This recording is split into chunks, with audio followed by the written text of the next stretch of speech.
La foi qui me fait vivre. Les 7 derniers fléaux, le 30 novembre. Jugement sur la terre.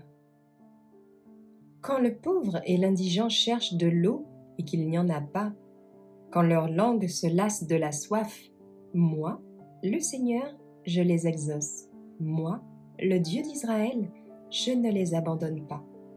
Ésaïe 41, verset 17. Lorsque le Christ cessera d'intercéder dans le sanctuaire, la colère sans mélange dont sont menacés ceux qui adorent la bête et son image et reçoivent sa marque sera déversée. Les fléaux qui frappent l'Égypte lorsque Dieu était sur le point de délivrer Israël étaient un caractère similaire à celui des jugements plus terribles et plus étendus qui doivent s'abattre sur le monde juste avant la délivrance finale du peuple de Dieu. Le révélateur dit, en décrivant ce terrible fléau, « Il tomba une plaie infecte et douloureuse sur les hommes qui avaient la marque de la bête et sur ceux qui adoraient son image. La mer devint comme le sang d'un mort, et toute âme vivante mourut dans la mer. Et les fleuves et les sources d'eau devinrent du sang. » Apocalypse 16, versets 2 à 4. Aussi terribles que soient ces inflictions, la justice de Dieu est pleinement justifiée.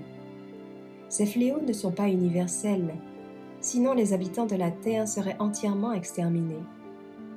Mais ce seront les fléaux les plus terribles qui aient jamais été connus des mortels. Tous les jugements portés sur les hommes avant la fin du temps de grâce ont été mêlés de miséricorde. Le sang du Christ a protégé le pécheur contre la pleine mesure de sa culpabilité. Mais dans le jugement final, la colère est déversée sans mélange avec la miséricorde. Il est impossible de donner une idée quelconque de l'expérience du peuple de Dieu qui vivra sur la terre lorsque les malheurs passés et la gloire céleste seront mêlés. Ils marcheront dans la lumière, émanant du trône de Dieu.